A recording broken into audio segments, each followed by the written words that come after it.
The woman's hand trembled as she lifted it just slightly, her fingers curling in a barely noticeable motion toward her chest, then outward. Her eyes locked onto his, wide and urgent, silently screaming the words she couldn't dare say out loud. He has a weapon. No one else noticed. People kept moving. Shopping carts rattled. A child laughed somewhere near the bakery section. The world, absurdly, continued as if danger hadn't just slipped quietly into the room. But Armin Kalim saw it. And before anyone else could even begin to understand, the single dad moved. If you believe in kindness and second chances, take a moment to like, comment, share, and subscribe to Echoes the Stories. Stories like this remind us how ordinary people can do extraordinary things when it matters most. Armin hadn't planned for anything unusual that day. It was a bright, ordinary afternoon, the kind that carried a calm warmth through the air and made everything feel deceptively safe. His daughter, Meher, had insisted on coming along for groceries, her small hand clutching his as she skipped beside him, humming a tune she'd picked up from school. She was all he had. 3 years earlier, his world had collapsed in a sterile hospital room where silence replaced hope. Since then, every decision he made, every breath he took, revolved around protecting the little girl who now stood beside him, looking up with wide, trusting eyes. That trust was sacred. And in that moment, as the woman's silent signal reached him, something deep inside Armin shifted instantly. It wasn't panic. It wasn't hesitation. It was instinct, the kind forged in sleepless nights, in whispered promises to a child who had already lost too much. He followed the woman's gaze. Near the far aisle, a man stood unnaturally still. There was something off about him, his posture too rigid, his eyes scanning too sharply. His jacket hung awkwardly, one side slightly heavier than the other. Armin's heartbeat slowed instead of racing. His senses sharpened. He gently crouched down beside Meher, his voice calm, steady, disguising the storm building inside him. He told her to stay right there near the cereal boxes, to play a quiet game of counting colors until he came back. She smiled, unaware, nodding with innocent obedience. Every step Armin took after that felt like stepping into a different world. The noise of the store faded into a distant hum. The fluorescent lights above flickered faintly, casting long, uneasy shadows across the aisles. He could feel the weight of time stretching, each second thick and heavy. He wasn't a hero. He had no training for this. He was just a father. But sometimes, that was enough. The man shifted slightly, his hand brushing against his jacket. The movement was small, but it confirmed everything. Armin didn't need to see the weapon. He already knew it was there. And he knew what could happen next. There were families here. Children. People who, like him, had simply stepped out for an ordinary day. The thought of Meher growing up in a world where he had stood still, where he had done nothing, was unbearable. So he kept walking. His mind raced through possibilities, each one more dangerous than the last. He wasn't thinking about bravery or consequences. He was thinking about seconds. About preventing the moment before it became irreversible. The woman who had signaled him stood frozen, her eyes still wide, her breathing shallow. She watched him as if he were the only thread holding reality together. Armin didn't look back. He closed the distance. The man's attention flickered toward him, suspicious now. Their eyes met for a fraction of a second, and in that instant, everything became clear. There was no more time. Armin moved. It wasn't graceful.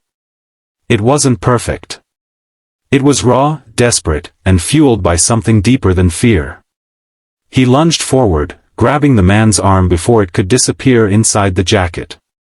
The impact knocked both of them off balance. A gasp rippled through the store. People froze. Then chaos erupted. The man struggled violently, his strength surprising, his movements erratic and dangerous. Armin held on with everything he had, his grip tightening even as pain shot through his arms. He could feel it now, the hard, unmistakable shape beneath the jacket. A weapon. Adrenaline surged. The man twisted, trying to break free, his eyes wild, his breath ragged. For a moment, their struggle felt endless, like a storm locked in place. But Armin didn't let go. He thought of Meher. He thought of her laugh. He thought of the promise he made the night she cried herself to sleep, asking why her mother wasn't coming back. He had promised to always be there. And he meant it.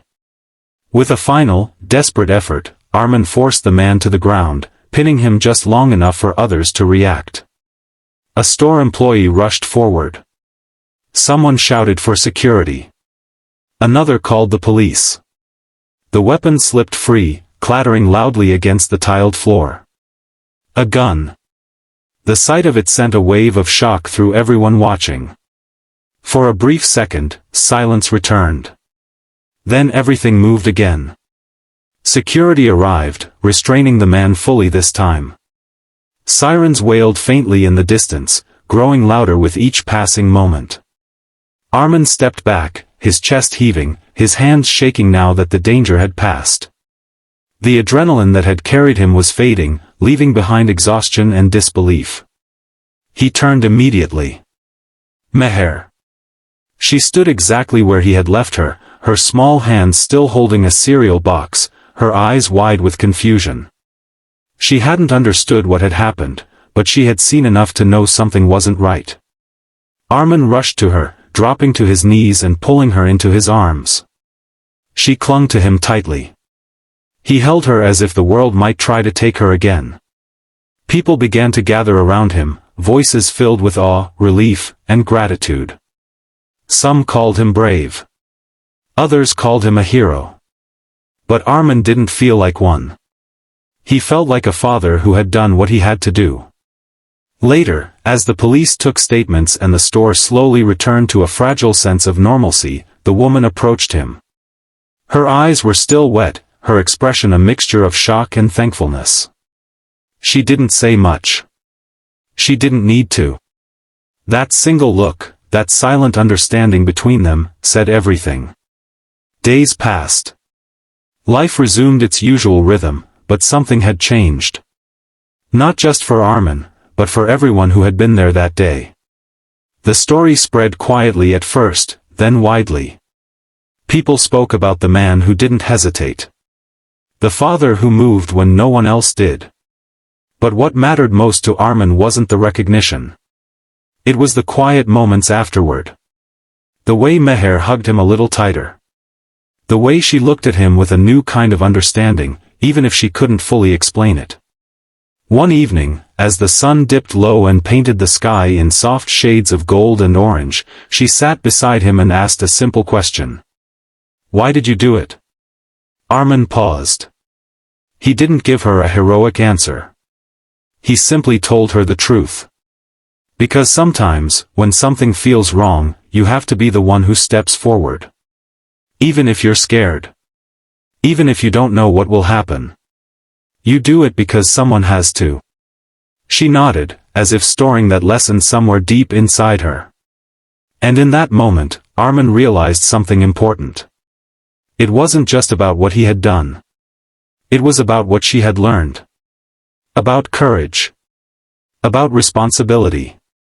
About the quiet strength that lives inside ordinary people. If this story touched your heart, take a moment to like, share, and leave a comment. Stories like this deserve to be felt, remembered, and passed on. And before we reach the end, tell us in the comments, what would you have done in that moment? Because sometimes, the question isn't whether we're ready. It's whether we're willing. Armin never saw himself as a hero. But that day, in a place filled with ordinary people living ordinary lives, he reminded everyone of something extraordinary. Courage doesn't always roar. Sometimes, it moves quietly. It sees what others miss. And when the moment comes, it acts.